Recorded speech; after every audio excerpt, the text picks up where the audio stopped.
Wanita memberikan kedua kakinya. Ditukar untuk pria yang terluka. Sejak saat itu, ia duduk di kursi roda. Dengan penuh sukacita datang untuk merayakan hari jadi. Tetapi menemukan suaminya sudah. Namun yang tidak diketahui pria adalah 4 tahun yang lalu, wanita tidak hanya menyelamatkan nyawanya, tetapi juga mengakhiri karir menarinya. Memberikan kedua kakinya kepada pria yang terbaring di tempat tidur. Dan tidak bisa bergerak. Namun hingga sekarang, wanita baru menyadari bahwa cinta pria selama 4 tahun ini hanyalah untuk membalas budi. Dia pincang selama 4 tahun. Aku merawatnya selama 4 tahun. 4 tahun. Rasa terima kasih ini seharusnya sudah terbayar, kan? Ketika melihat pria di dalam ruangan, wanita merasa sakit hati hingga tidak bisa bernapas. Masa berlaku transplantasi kaki adalah 4 tahun. Hanya tersisa 3 hari sebelum berakhir. Wanita tidak berniat untuk memperpanjang kontrak. Setelah pulang ke rumah, ia mulai mengemas barang-barangnya untuk mempersiapkan hitung mundur.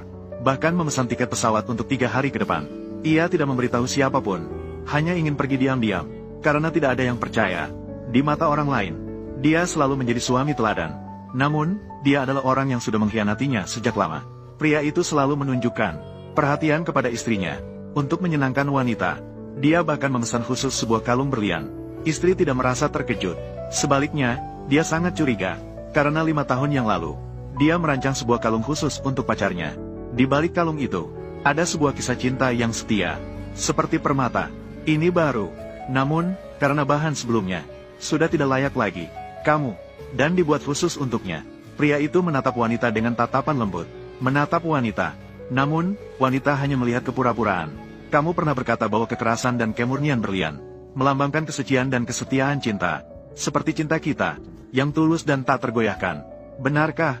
Setelah melihat pria itu menerima pesan dari Xiaomi, dia berbohong bahwa ada urusan di perusahaan yang perlu ditangani. Dia tahu ini adalah kebohongan, tetapi tidak mengungkapkannya, karena sudah tidak ada kebutuhan untuk itu. Pada saat itu, wanita licik berpikir, mengenakan kalung yang merupakan milik wanita ini, sama dengan naik tahta. Apakah mengenakan kalung ini lebih baik daripada yang cacat itu? Siapa yang menyuruhmu untuk memakainya? Tidak disangka, pria itu melihatnya dan langsung marah besar. Dia hanyalah seorang pria yang memelihara seekor wanita simpanan. Tidak ingin merusak hubungan pernikahan yang ada.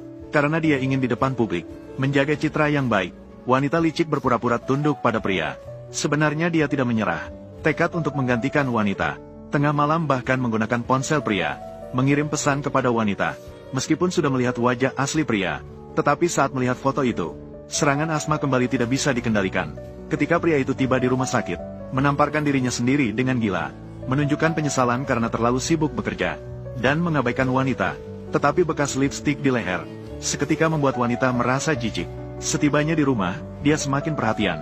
Dia membantunya menekan tombol. Selama dia menekan, pesan itu segera sampai ke tangan pria. Saya jamin, tidak akan terjadi lagi. Seperti kejadian terakhir. Tidak peduli di mana aku berada di masa depan. Selama kamu membutuhkan, aku akan segera muncul. Saat itu, telepon berbunyi lagi. Dia menutup telepon. Namun, pria itu mengangkat gaun tari wanita. Gaun ini menjadi penting bagi seseorang. Ini adalah saksi terbaik dari karir menarinya. Selama 7 tahun, ini adalah pertama kalinya pria itu menyebut gaun ini. Apa yang ingin dilakukan dengan gaun ini? Dia ingin juan askannya ke sekolah tari, untuk menunjukkan nilainya kepada adik kelas. Meskipun, gaun ini sangat penting baginya, wanita itu tahu bahwa dirinya bagi pria, juga adalah sesuatu yang seharusnya ditinggalkan. Karena dia sudah tidak berharga lagi. Pada hari terakhir masa berlaku, wanita itu diundang untuk menjadi juri dalam kompetisi tari. Meskipun sekarang dia cacat di kedua kakinya, tidak bisa menari. Tapi 4 tahun yang lalu, dia adalah penari terbaik di sekolah. Menerima penghargaan terbanyak, yang membuat wanita merasa cukup terkejut, adalah kompetisi tari kali ini. Suaminya adalah sponsor. Namun dia tidak mendapatkan kabar sama sekali. Awalnya dia mengira suaminya mendukung kompetisi tari. Karena wanita, tidak disangka itu untuk selingkuhannya. Mengenakan gaun tari termahal milik wanita. Dan mengklaim bahwa wanita tidak bisa keluar. Pasti tidak akan terdeteksi. Namun tak disangka, takdir berbuat lain. Begitu wanita licik itu tampil, gaun tari yang dia kenakan langsung menjadi perbincangan. Upacara penobatan juara kompetisi tari nasional. Bagaimana bisa gaun itu dikenakan olehnya? Wanita yang duduk di kursi juri semakin terkejut. Ketika penonton meragukan gaun itu adalah palsu. Wanita licik itu bahkan menantang secara langsung.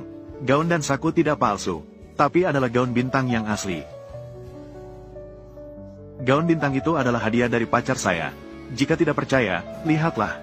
Dia khawatir gaun itu terlalu lebar di bagian pinggang. Dia bahkan menjahit khusus di bagian pinggang. Semewakili Su. Itu adalah nama belakang saya. Z mewakili Zhou. Itu adalah nama belakangnya. Wanita itu teringat kata ini dipesan khusus oleh pria itu tahun lalu. Setiap huruf mewakili masing-masing dari mereka. S mewakili kamu. Z mewakili saya. Saya berharap di setiap kompetisi kamu ke depan, saya bisa berada di sampingmu. Dia bilang dia berharap di setiap kompetisi, dia bisa menemani saya.